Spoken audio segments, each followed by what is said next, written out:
Ce visage. Tout le monde croit connaître ce visage. Et pourtant, c'est faux. On nous ment. Depuis plus de 500 ans. Ce qu'on regarde, ce n'est pas une peinture, non. C'est une scène de crime, le plus grand mensonge de toute l'histoire de l'art. Dans quelques instants, on va assembler les pièces du puzzle. Et croyez-moi, on ne verra plus jamais ce tableau de la même façon. D'un côté, il y a l'histoire officielle. Une gentille femme de marchand, Lisa del Giocondo. Franchement, c'est d'un ennui. De l'autre, la vérité. Et là, c'est une autre dimension. On parle d'une princesse oubliée, d'un amour secret, d'un meurtre. Et au milieu de tout ça, un génie qui a tout caché. Alors oui, accrochez-vous bien. Allez, commençons par le début. La version des manuels scolaires, l'histoire officielle, et surtout, ces énormes failles. Alors voilà le topo. On est à Florence, en 1503. Un marchand de soie commande le portrait de sa femme. L'artiste, Léonard de Vinci. Rien que ça. Il commence, mais il ne finit jamais. Il ne livre jamais le tableau. Il part en France avec, et il meurt avec. Fin de l'histoire. Vraiment? Est-ce que ça paraît crédible? C'est une histoire bien proprette, parfaite pour les guides touristiques. Le seul problème, c'est qu'elle est pleine de trous. Elle ne tient pas la route une seule seconde. Parce qu'il y a une question, une seule, qui fait tout s'écrouler. Pourquoi? Pourquoi est-ce que le plus grand génie de son temps ne livrerait pas une simple commande? Pourquoi garderait-il avec lui pendant 16 ans le portrait de la femme d'un autre? Ça n'a absolument aucun sens. Réfléchissons logiquement. On ne garde pas la commande payée par un client, jamais. Par contre, on garde précieusement le portrait de quelqu'un qu'on aime. La logique est là, elle est implacable, et elle ne mène qu'à une seule conclusion. Sauf si, bien sûr, cette femme n'est pas Lisa. Alors, si ce n'est pas Lisa, c'est qui? L'histoire a presque effacé son nom, mais il est temps de le dire.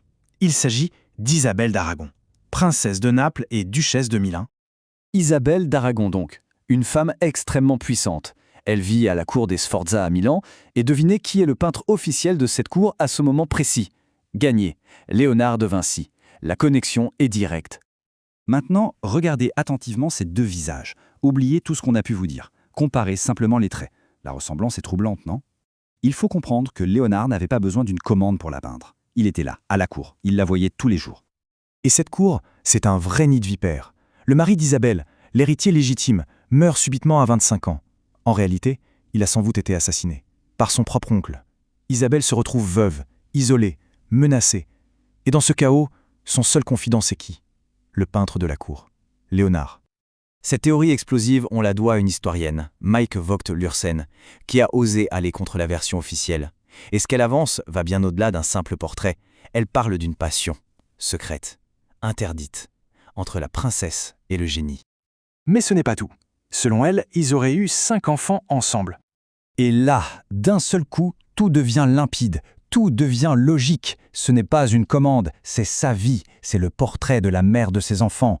Voilà pourquoi il ne l'a jamais vendu, voilà pourquoi il l'a gardé jusqu'à son dernier souffle. Ce n'était pas un tableau, c'était sa famille. Et voici le coup de grâce. Regardez bien le paysage derrière elle. Étrange, n'est-ce pas? Ça ne ressemble pas à l'Italie. En fait, ça correspond de manière frappante à des paysages de la région d'Aragon en Espagne, la terre natale d'Isabelle. C'est une signature cachée. Un message d'amour codé, sous les yeux du monde entier. Là, on se dit que l'histoire est parfaite. Elle coche toutes les cases. Le puzzle est complet. On pourrait s'arrêter là. Fin de l'histoire, non?